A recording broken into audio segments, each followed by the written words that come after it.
En este video se hablará sobre la estructura e importancia clínica y fisiológica de proteínas globulares. El equipo está conformado por María Daniela Ruiz Ramírez y Trinidad Yasmín Gómez Vázquez. Las proteínas globulares son cadenas polipeptídicas, las cuales pueden tener una estructura terciaria o cuaternaria. Estas cadenas se pueden plegar por sí mismas hasta tener una estructura globular. Y una característica muy importante de este tipo de proteínas es que son solubles en disoluciones acuosas, y esto es porque en su estructura en el exterior tienen grupos de aminoácidos que son polares, los cuales cuando están en contacto con el agua forman un dipolo-dipolo y hacen que sean solubles. Para poder explicar las estructuras de las proteínas globulares, tomamos como ejemplo las más importantes, que son la mioglobina y la hemoglobina. La mioglobina está formada por una cadena polipeptídica, la cual está formada por 6 hélices.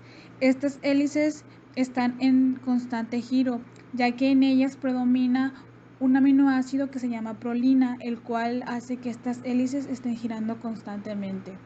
También tiene un grupo hemo, el cual tiene una parte orgánica que es la protoporfirina y una parte inorgánica que es el hierro. Este hierro puede estar en estado ferroso o férrico dependiendo. El hierro tiene una capacidad muy especial que puede formar hasta 6 enlaces, y por ello es que se le puede unir un átomo de oxígeno y un residuo de histidina, que esa es la principal función del grupo hemo en la estructura. Aquí se puede ver la estructura del grupo hemo. La protoporfirina está formada por 4 grupos pirrólicos, que son estos que están aquí, que están unidos al hierro. Aquí el hierro está formando 4 enlaces. Y también tiene 4 grupos metilos, que son estos que están aquí, 4 grupos metilos. Y 2 vinilos, que aquí están, y 2 cadenas laterales que aquí se muestran.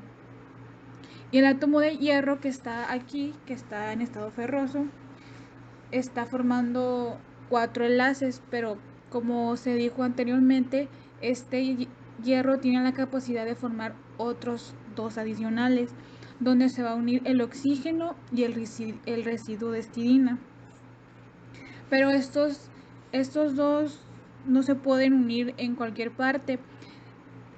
La posición de coordinación 5 se va a unir el residuo de histidina, que es en esta posición. Y en la posición de coordinación 6 se une el oxígeno, que es este. Ya que el oxígeno se une al grupo hemo, forma la oximioglobina, que es la que le da el color de la carne, siempre y cuando el hierro esté en estado ferroso, porque en ese estado tiene la capacidad pues de captar oxígeno. Si se encuentra en estado férrico, no tiene esta capacidad, y es cuando la carne se pone de un color oscuro, cuando se echa a perder porque no tiene oxígeno. En esta imagen pues se puede apreciar mejor cómo está constituida la proteína. Aquí podemos ver el grupo hemo y la cadena polipeptídica que pues lo forma. La estructura de las proteínas es la que les da la función biológica.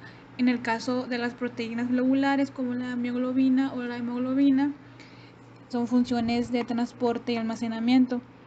Por ello es que la mioglobina, por su estructura, tiene la capacidad de almacenar oxígeno en el tejido muscular, que después se usa en procesos metabólicos, y también se dijo anteriormente que la mioglobina le daba el color característico de la carne. Otra proteína muy importante es el citocromo. Es muy importante porque participa en el transporte de energía de todas las células vivas, tanto en la membrana celular de bacterias, en mitocondrias y cloroplastos. El citocromo es muy parecido a la mioglobina, pero se diferencia de ella porque este acepta y libera electrones, que estos electrones son liberados y son pasados a otro citocromo, y esto forma una cadena de reacciones químicas llamadas transferencia de electrones. Estas transferencias de electrones liberan energía en forma de ATP. Esa energía pues se almacena para cuando la célula la necesite. Como ya se dijo anteriormente, la estructura de las proteínas es la que les da la función biológica. Por eso es que la mayoría de las enzimas son proteínas globulares. En el caso de las albuminas, poseen funciones de transporte y de reserva de aminoácidos. Otra proteína globular sería la hemoglobina, que se compone por 4 grupos hemo y 2 pares de cadenas polipeptídicas distintas. Los grupos hemo son transportadores de una molécula de oxígeno y también es el principal componente citoplasmático de los eritrocitos, que son los glóbulos rojos. Estos actúan en base a su estructura cuaternaria de 4 cadenas que son de globina. La hemoglobina se forma por 2 dímeros, que puede ser alfa y beta, o en otros casos, como este también se ve que es alfa y no alfa, las cuales las cadenas de globina en este caso se divide en 2 alfa y 2 no alfa. El primer dímero, en el primero se encuentra el alfa 1 y no alfa 1, y en el segundo dímero se encuentra el alfa 2 y no alfa 2. Estos dímeros son los que mantienen la molécula estable. En esta imagen vemos la localización de los dímeros alfa y beta, alfa 1, beta 1, alfa 2 y beta 2. Los enlaces alfa 1, beta 2 y los alfa 2, beta 1 se localizan entre los dímeros y los enlaces alfa 1, beta 1 se ubican delante y los alfa 2, beta 2 se ubican detrás de ellos. El 2,3-difosfoglicerato funciona como un regulador de la función de la hemoglobina. En unión del grupo hemo con la globina se realizan 2 mecanismos, en el cual el primer mecanismo se hace mediante cadenas laterales de ácido propiónico del grupo hemo y de cadenas de la globina. En la segunda se dice que es importante la unión del grupo prostético, como el hemo, que se forma de un componente orgánico, que sería el anillo de protoporferina 9, y uno inorgánico, que es un ion metálico hierro en estado ferroso, que tiene la capacidad de formar 4 enlaces, que cada uno se une con un nitrógeno del anillo orgánico, y por la valencia que éste tiene, tiene la capacidad de crear 2 enlaces más, que estos se pueden unir uno con un residuo de histidina y el otro con un oxígeno. La globina es un polipéptido formado por una cantidad determinada de aminoácidos. Existen distintas cadenas como lo son el alfa, beta, gamma, delta, epsilon y zeta. En las estructuras, la primaria sería una cadena lineal de aminoácidos que se comienzan a plegar y a formar puentes de hidrógenos para dar la estructura secundaria, que empiezan a adquirir una forma tridimensional hasta dar la estructura terciaria, que en muchas de estas se activan, pero hay proteínas que necesitan de varias terciarias para poder formar la cuaternaria, en las cuales se encuentran muchas proteínas activas como la mioglobina, y para formar la cuaternaria se necesita la unión de proteínas terciarias. Por ejemplo, la hemoglobina necesita 4 estructuras terciarias que son la globina. La importancia clínica y fisiológica de la hemoglobina sería la transportación de oxígeno desde pulmones hacia los tejidos. Otra sería modular la dilatación vascular al transportar óxido nítrico. Y por último, sería la transportación del dióxido de carbono desde los tejidos hacia los pulmones. Esto para la eliminación con la respiración. La hemoglobina tiene 2 estados. Uno es el tenso y el otro es relajado. El tenso es un estado sin oxígeno, como lo es la desoxihemoglobina, y el relajado es el que contiene oxígeno, como es la oxihemoglobina.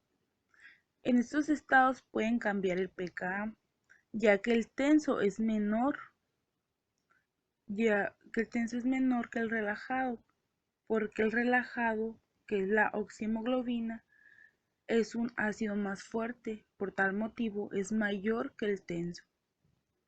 La hemoglobina es un amortiguador que se vincula con la capacidad de disociación del grupo imidazólico de un aminoácido histidina. Lo mencionado anteriormente le da una eficacia al ser amortiguadora.